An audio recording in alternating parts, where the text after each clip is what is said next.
Hey guys, Harvey, the founder of Rico, and welcome to our Why Cali series, a series of interviews with calisthenics athletes, trainers, and coaches, finding out why they started calisthenics, what it means to them, and some tips and challenges that they faced along their journey. So, hope you enjoy this interview, and let's get into it.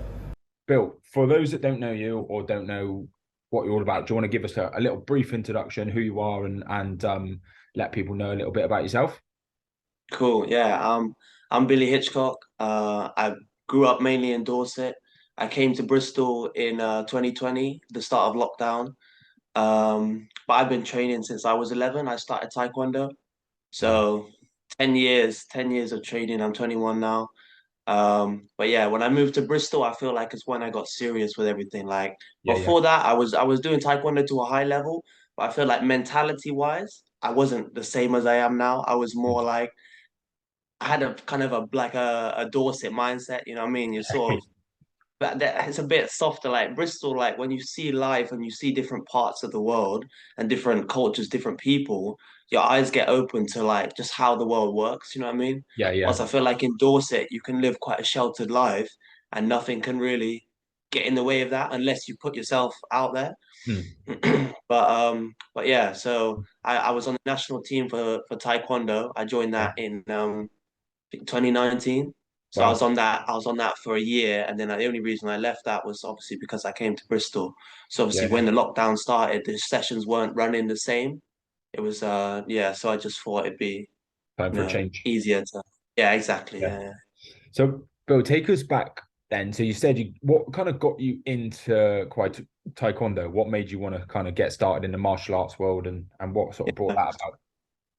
So it was a bit of a random one, but like I was never sporty. When I grew up, like I was like the least sporty kid.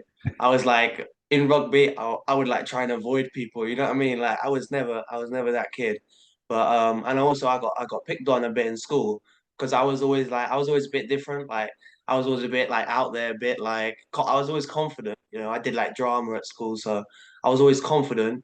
So I feel like that made me a bit of a target for people. So it was really one of them ones where I just sort of on a sort of off chance, it's kind of nothing really kind of provoked it. I just said, "Oh, Dad, I want to do something new, like a new sport, a new this, new that." And he literally just went online, looked for all the closest sort of like clubs and that sort of thing. Next thing you know, I go down there, had a first session, really liked it, you know. And even at the time, my dad's like, "Oh, I don't think he'll want to do any sparring and stuff like that." You know what I mean? Just to give you an idea of like kind of how I was back then when I started. And it wasn't really until about 4 years in, really, like 4 years of just kind of going, consistency, kind of like build up the skills and that sort of thing, until I really kind of thought, hang on a minute, like I'm getting good at this. I wanna start trying to test myself and competing and stuff like that. So yeah. Awesome. So, Bill, take us through a little bit on the journey then. So you said you kind of did it, obviously started when you were 11, then it Mm. 4 years or so, and then entered into the nationals. So take us a little bit on that journey. How did you kind of find that Yeah. progression and how did you kind of get Yeah. to the nationals? So, yeah, so when you get to green belt in Taekwondo, you get your sparring kit. So Mm. that's already like maybe like a year in or something like that. And so then when I got the sparring kit is when I start to, actually be, fighting people, using my kicks, using my moves. And I think I just had a natural sort of talent where I just thought I was just quite naturally good at it. And Mm. then when I found I was good at it, I was having success against different people. Then there was like basically my club was like a big club in Dorset. And one of the owners, his name was Malcolm Jones. So my instructor was Kim Robinson, but the main guy is Malcolm Jones, and basically he's like the more of a like competitor, like wants his students to go to competitions and stuff like that. And when I started doing a few sessions with him to help another kid train for the world championships, he kind of just saw that kind of like he saw that skill in me, you know what I mean? Okay. And I'd done a few competitions before that, but nothing good, or win one, lose one, nothing special, you know. And then Mm. when I was doing this sort of like once a week program where I was training with this one kid, and he was heavier than me and he was really good, you know. Yeah, yeah. So But he kind of so but he kind of saw that talent, saw that belief yeah, and kind of Yeah, pushed you to kind yeah, of go and he further, did fed he? it. You know what I mean? Mm, He told me what he thought. He told me that he thought I was good and stuff like that, and it gave me that confidence to be like, all right, let me start trying to like, go to these competitions, try my best, that sort of thing. And mm, then since then, I kind of just had a nice like chain of events that I went to, and I kept doing well in each of them. And if mm, I didn't do well, I'd get like second place or something like that. So and it just made me think, I can do this. And mm, so basically, I was at one competition in Loughborough. I think this was in 2018 or 2017, 2018. And I got scouted by a GB scout, and he came up to me after my fight. I didn't even win the fight, but clearly it wasn't about that. It was about what he saw, the talent. And a big thing as well is the frame, because my body frame for Taekwondo is like they see, okay, he's a low weight class, but he's very tall, so it's like mm. something they look for immediately. And so basically, he said, "Are you free next weekend to come up to Manchester for a trial?" Like it was literally that simple. And I was like, didn't even check. I'm like, yeah, yeah, I'm free, I'm free. Yeah. So yeah, the following weekend I went up and I trialed for the team. And this is basically GB Taekwondo is a different style of Taekwondo to the one I started in. There's two styles. So Mm, I was a black belt in the ITF Taekwondo style, and then this was WTF Taekwondo style. And so when I went up there, I'm then having to spar kids that have been doing WTF for years. And for me, it's kind of like the style's a bit different, the mm, point scoring's a bit different. They've got their tactics. They sort of know how to win, So I sparred this one kid. It was like they call it a test match. So it's mm, like they got a panel of the top GB coaches, and you got you and this guy. It's all quiet in there. They've got a curtain, and then the other side, everyone's warming up. So it's quite intense. Like it's like you get your emotions like running high. But yeah, and then after that, they invited me back for the boot camp. So mm, then a boot camp is a weekend of hard sessions, like sparring sessions, technical sessions, strength and conditioning sessions, and they just put you through the paces to see how you get on. And then after that, um, I found out that I didn't get onto the squad, so therefore it made me go, okay, well, why did I not get on? It's because I don't do that style. So let me find a club that does that style, and I'm gonna come back next year better than before. And my dad found me a club in Southampton. mm, So for the next year, I was twice a week, I'd get the train and I would travel to Southampton. Obviously, I would train with my club when I wasn't. And I mm, train with like the other club, twice a week. And it was a lot of traveling. It was like an hour there, hour back. mm. And it's like, what I mean? I'm going to work. I was at school to begin with, and then I was at work. So it's a long old trek and sort of graft you had to do. What I mean? I wasn't going out with my friends. I mean, you going out this weekend? Now I got this competition or I got this training session or something like that. But yeah, so I trained with it. The club is called BTS, and it's one of the top clubs. It's definitely the best Taekwondo club in the south of England because Mm. mainly there's like most of them up in the north. Um, but yeah, so I joined that club, trained with them for a year, did a bunch of competitions with them, gained a whole load of experience and more confidence as well. And then I trialed again the next year. Again, test match to start with, boot camp to follow, and then yeah, I made it onto the squad that time. So it's kind of like a bit of redemption as well. So Yeah. it was definitely a satisfying feeling to know I made it on. And then for that, because it's the development squad, it was like twice a month, so 2 weekends a month. You go up there, and then it's all day Saturday, all day Sunday Mm. training. So I went up on the Friday, all day Saturday, all day Sunday, and then you leave on the Sunday. Yeah. Wow. So So you tense, got but through but to the squad in the end after the year of coming back yeah, training different style. What yeah. so then do you go into a competition for that, or once you're in the squad, what happened then? So once you're in the squad, they select you for competitions. They'll do like test matches and then Yeah. select you for competitions. But it kind of was a bit of an annoying one because of the COVID, like because the COVID happened in the March. So I joined in the September and then it goes all the way around to March. I'm doing different sessions and stuff like that. Obviously, there's competitions coming up, but my weight class that I was in is one of the like most populated ones, and they've already got people that's to a high level in that. So for me to develop, I kind of need to be on the squad for a Mm. while. And then as soon as it gets to March, boom, everything's done then. So do you know what I mean? So Yeah, yeah. I never really got a chance to fight for GB, but to train with the team, you know what I mean? I got the experience of high Yeah. level coaching and Mm. then critiquing, okay, turn this slightly like this, like, do you know what I mean? All that kind of like 1% that add Yeah. up, you know? So That like fine tuning that actually makes the yeah, biggest kind of difference. yeah, Mm, 100%, yeah. Yeah. wicked. But how do you find it then, Billy? So you've done like a lot of competitions, you've kind of had that experience. How do you find it in the preparation to a competition when you're training, when you're balancing, like you said, you've got the social side, you've got the you working, like Yeah. how do you find that preparation in lead up to a comp? I feel like before it was terrible, but now I feel like I've kind of got it. I've got it now. You know what I mean? Like it Mm, takes time, it's trial and error, you know. You've got to find a routine that works. I feel mm, like to begin with, I would definitely be super, super nervous, you know, super worried about what's gonna happen. Whilst I feel like for this fight now, I've been totally relaxed all week. I had a massage on Monday, so I've just been chilling, relaxing, seeing my friends. Like I've realized embrace that social side because my friends is what kind of helps me have that confidence. They all believe in me. They all tell me that they know I'm going to win and that sort of thing. Like, oh, you're going to smash it. And when you keep hearing that, you believe it. You know what I mean? mm, Whilst I feel like when I was in Dorset, I didn't have that same kind of support system.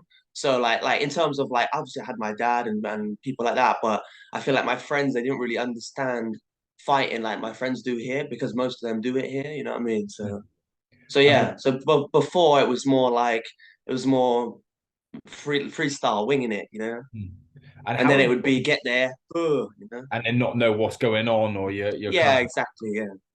And Bill, how Yeah. important is it? Because you mentioned it a couple of times, like your dad plays a big role in your support and your friends. Yeah. How important do you think it is to have that support network around you and people that kind of Oh, yeah. A believe in what hundred you're doing? percent, 100%. Because like I said, I feel like from me coming to Bristol, I feel like I had friends in Dorset, but they were on different things. I mean, none of them did what I did, and they couldn't really appreciate it because they not done something like that. Mm, Whilst as soon as I come here, even people that don't do fighting, but people that do calisthenics, people that do this, people that do that, they have an understanding of you got to train fucking hard for something, and then you go and get it. You know what I mean? So immediately they're there, they're backing you, they want you to succeed, they want you to win, and mm, then it makes you believe in what you already have. Like my skills are, you know, they've always been there, but it's the belief, it's the mentality. Like with fighting, it's so much mental mm, that yeah, if you don't have the mental, the most talented fighter is gonna lose, you know? yeah. So And is that something yeah, that that mental side, Bill? Do you think that's something you've deep down always had, or do you think that is something that you've learned, something that you've trained as well? definitely something I've trained, yeah. I Okay. definitely not always had that. Mm. Especially coming from Dorset. And I don't want to like put down Dorset, Dorset's but getting a lot of hate at the minute, Bill. yeah, Dorset's getting I a lot know. of slate. I just mean that I just think when you are in a sheltered environment, there's just things that you will never learn, you know? Yeah, yeah. And I think once you get exposed to certain things, you will you're gonna do better, you know? You learn That's and what I believe. you learn and you adapt from those You those learn new exactly. experiences, those There's new. people that yeah, there's people with experience, you know what I mean? I feel like in Dorset, they've kind of most of them have lived that same life since they were born. They've always been in Dorset, you know? Whilst Mm, in cities, you've got people from everywhere and all mm, different experiences, you know? mm. So yeah. So you said it was something that you kind of learned and worked on that mindset side. So Yeah. are some things that you've done or some things that you've kind of put into practice that you think of has helped your mindset and Mm, developed that to mm. be a strong force? Yeah. Well, I would say the number one thing is like when I first came to Bristol and it was lockdown, there was no classes, no MMA, no nothing like no nothing like that at all. So I obviously what I did was I just kind of I didn't know anyone as well. I had no friends, I had no contacts here. All I had was work here. Mm, It was on me to make friends in a time where nothing is open. So basically I just went to the local like park and I just seen the calisthenics bars and I mm, thought, oh, let me just go and just do a little workout. Not know what I'm doing, but I've got nothing else to do, so I might as well spend an hour here. And the more and more I was there, I started to meet different people that would come there. And I then later to find out that it was like an actual crew, a Bristol bar crew of people that all train calisthenics. And I really think putting myself around those people, all of them that compete in all different things, there's a lot of fighters there. There's a lot of people that compete in calisthenics competitions. And I just think being around those people just elevated me to the next level. And right. that's what I put it down to, 100%. Mm. So is that kind of what first drew you into calisthenics? How did you kind of get started in that? Was Yeah. Well, yeah. I mean, I did a few pull-ups. Like the thing is, I never liked weights. I did a bit of weights, but I never really enjoyed it. I never left feeling, yeah, that was a good weight session, you know. Whilst I feel like calisthenics, like I had a little pull-up bar that you just attach to my door frame, you know. Yeah, So yeah. I would mess about with that, do a few pull-ups with that. Um, but yeah, I mean, nothing. There was yeah, it was more when I got there. I could yeah, you know what I say. The first thing I saw when I got to Brandon Hill was do you know Assad? Have you met Assad? I don't He's an think Afghanistani guy. don't think so. But anyway, I seen him. He was doing a handstand press up with a weighted vest on. That's the first thing I see when I go to the bar. Okay. So after that, I was like, I'm not training anything else. You know what I mean? Like, Yeah, if yeah. I You're got a guy that inspired. can do this and Mm, it's purely body weight, then mm, I don't know why you would need to train weights. You know? yeah. And Bill, how do you think that calisthenics has kind of impacted or affected your sort of fighting game? How do Mm. you think it's kind of played a role in that? Well, yeah. Well, I feel like my whole body transformed. Like I become stronger in every aspect, which then I think all that like for me when it comes to fighting, my main skill, like my main sort of aspect is technique. So I feel like once you've got good technique and then your body is just strong, that technique just gets times by 10, you know? So the power just comes through, you know, without needing this, that, the other, like extreme speed or extreme power, natural power. It was more just like my technique is really good. Now add make yourself like build yourself a strong body, you know? And then the two of them just I think they just pair well together, you know? Yeah, So definitely. mainly that, yeah. And Bill, you touched on a couple, but what do you think the biggest challenge or the biggest setback that you've faced along your journey's been? Um the thing is like not in a cliche way, but I feel like any setback that you do have is just part of it, and it's like it's helping you. Anything Mm, that's a setback is not really a setback because it's actually helping you get to the next bit. So it's kind of like a positive, not a negative. You know what I mean? mm, So I don't really know because I feel like if anything didn't happen, then I wouldn't be where I am now. So I kind of just got to be mm. grateful for how it happened, Yeah, regardless. You know, like people can say, "Oh, COVID set me back," but COVID made me come to Bristol. So yeah. you know what I mean? Everything happens for a So reason. exactly, that's what I think. More than Bill, what do you think your mindset is when you face something like that? Because you had the when you were training taekwondo, you didn't get into the squad.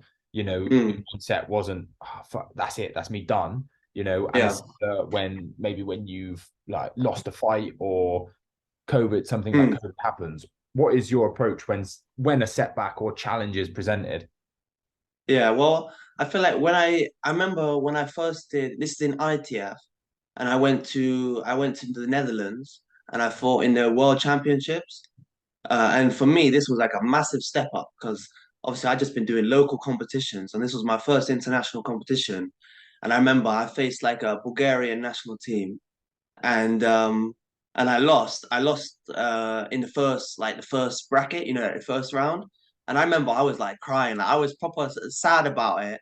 But then I just think now I look back and I'm like, that's my first big competition. I went there, Yeah. I got out there, I fought. You know what I mean? That's nothing but positive. You know what I mean? It's helped me for the next competition.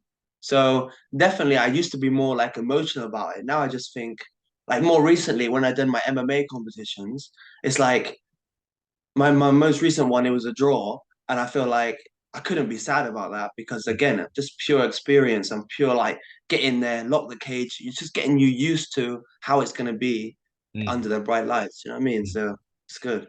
And how do you come back from something like that, Bill? So you might come back from a loss or you come back from a draw. Like obviously there's a lot of frustration because you might not have got Mm. the outcome that you want. But how do you come back from that? What do you do? You let that fuel you. You let that go. I don't want that to happen again. You know, I want Mm, it. I want it to be definitive. I want people to know that I got my hand raised. You know. mm. So yeah, definitely, So it makes you definitely. hungry, it makes you come back even stronger Yeah, and more. 100%. Yeah, Mm. yeah, yeah, yeah. And you touched on it before, Bill, but how important do you think mindset is for fighting, but also like fitness, calisthenics, and kind of Mm. sports as a whole? Like how important do you think it plays into it? I think if you look at all the top athletes, I think they'd all tell you that it's about 90%, you know. Mm. You think about a David Goggins, his body's like, I don't want to go on a fucking run again. You know what I mean? But his mentality is, I'm going for that run no matter what. You know. Mm. So it's like he can push himself to that uncomfortable place, like before his body gives up, his mind will never give up. You know what I mean? So I think for 90% of the top athletes, you know, they'll say that mentality is more important than the Mm. training you're putting in. And the Mm. training you put in just goes to show that because you see the people that super strong mentally and they've not got the skills, they've not got the gas, they've not got this, that, or the other. And you know what I mean? They'll fade. But if you've got both, you know what I mean, you'll Mm. you'll you'll smash it. You know? What would you say, Billy, to someone who's, maybe mindset isn't their strongest point, right? What Hmm. would you say to someone, to adopt into their mindset that they can see Hmm. kind of improvements in? Yeah. So I would say like it it's a bit brutal, but cut off all the people that's not bringing you that like bringing you elevating you to the next level. You know, put yourself around people that's doing the things that you want to do, because then you lead by example. Like you see what they're doing and you're on that, you're following that. If you're with a bunch of people and they kind of, they're more on playing games. Like I love my Xbox, but I'm not gonna sit and play Xbox every day. You know what I mean? Mm. So it's about balance. You got to put yourself around people that's putting in the hard work. Then Mm. you can have that release, that chill time, that Mm. downtime. You know. But yeah, put yourself around the right group of people is what I'd say. Definitely. Yeah. I think that has, the opportunity to kind of, like you said, make your belief and make your confidence even stronger. Or if you Mm, mix in with the crowd that maybe think, drags you into the wrong direction, you could yeah. maybe go down a completely different path, or you might lose Exactly. that self-belief. Exactly. And I think also you could be super talented and that can still happen. Whilst if you're super mentally disciplined, it won't ever happen, you know? Mm. Because like right now, the way I am now, I couldn't I don't go to I don't really go out to drink, but Mm. therefore I could never see myself going down that path because it's just not in my nature, you know? It's not, Mm. I'm not gonna do that. Mm. Whilst I feel like, yeah, again, if you've got all those people that do that and you sort of say you train 6 months of the year and the other 6 months you're more like party, da da da da. Therefore, when you get higher further on in your career, the sort of like the ease of being able to kind of do nice things is so much easier. So it's easy to then go off down the path. Whilst Mm. if you're from the start, you're already like, okay, don't do this, don't do that. You know what I Mm. mean? Like then it sets you up for a much better sort of go at it, I feel like. Yeah. Billy, who do you think has been the biggest inspiration, or who's had the biggest impact on your journey so far? Mm. Yeah, well, in terms of fighting, I definitely would say that McGregor kind of got me into fighting the most because it's one of them ones where it's like at the beginning I was more like a hater. I was like, oh, he's not gonna win this. Do you know what I mean? Like, oh, he just talks too much. Da, da, da, da, da.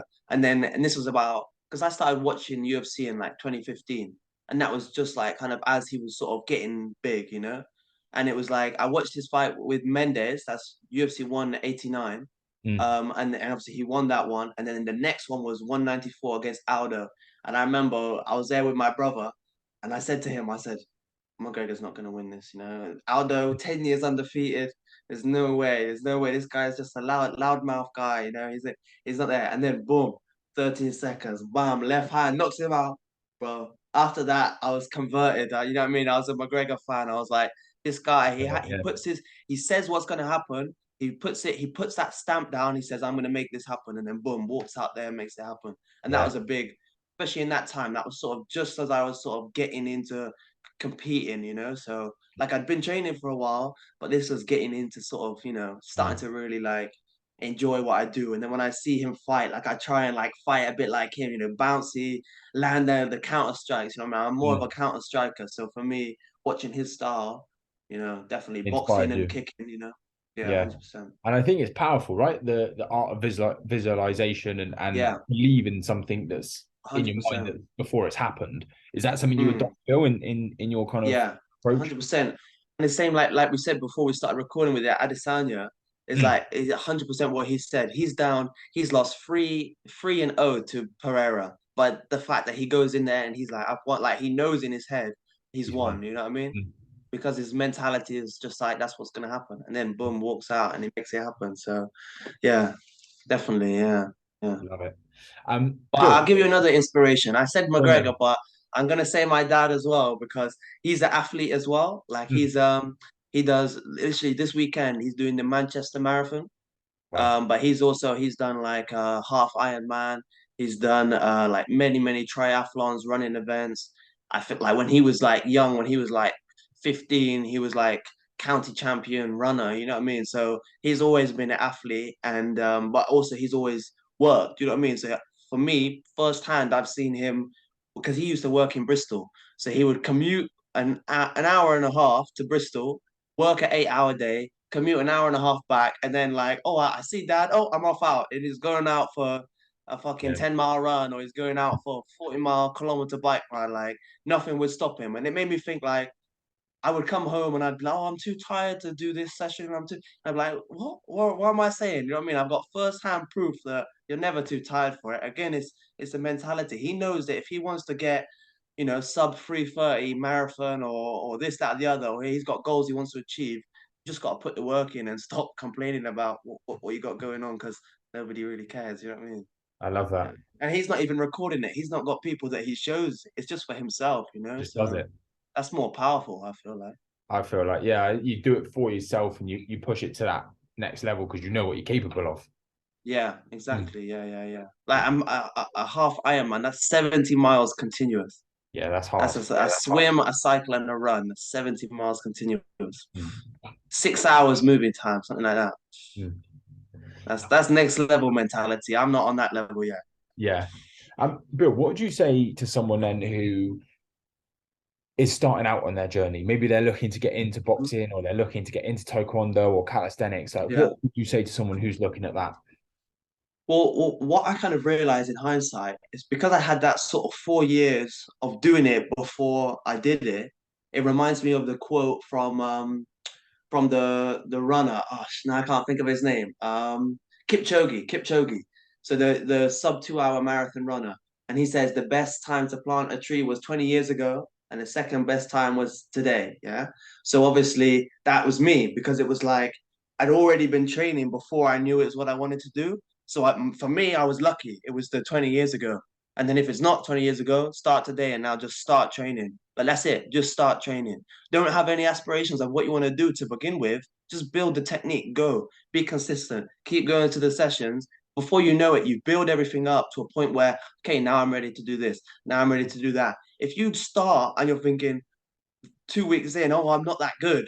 No shit, you're not that good. You're not going to be good for another 2 years, probably. You know what I mean? That's how it is. Especially if you're like, say, if you're like over 18, it's going to be a lot like it's going to be harder for you to reach a high level straight away.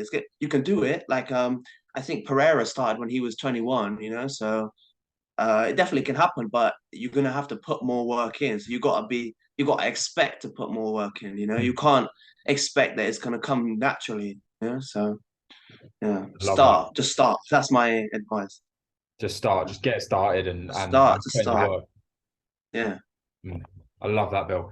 And Bill, as part of Rico, we want to inspire people to be the change and not just talk mm, about things, not kind of wish they happen, yeah, but to get out there, make a difference, whether that's for yeah. yourself, your community, or the planet. And what does that mean to you, sort of being the change? Be the change. Like lead by example. Because like for my job, like yeah, I work as a like learning support assistant in like a special needs school. And so for me, it's like be that role model to them that I would have like loved to have growing up. You know what I mean? Or somebody that I would look up to, somebody that, like you said, go getters. That's basically like what you said is the people that go out and do it. So if these kids that kind of struggling with certain things, either they've got distractions like in their home life or something like that, to have somebody that they can see in front of them every day at school that's oh, I got this boxing match coming up, or I got this. Do you know what I mean? It's leading by example. They see that, and I hope, I don't know, but I hope it gives them that Mm. extra boost for them to be like, okay, I can go and do this because he is not different from me. We're Mm. all humans. You know what I mean? So go get it. You know what I mean? I love that. It's Yeah, powerful. man. Leading by That's it. example. That's what it is. That's what it is, really. Yeah. And Bill, what can we expect coming up from you? What have you got going on at the moment? What's in the pipelines? What exciting things are happening Yeah. in Billy's world? So so tomorrow is the 15th of April. I got my boxing match down in Devon. So yeah, it's gonna be good. It's my amateur debut, Mm. but I feel like I've been ready for a while now, so it's gonna be good. It's gonna be a good night, definitely. Gonna come home with a W. That's it. Come on. Yeah, Big absolutely. W.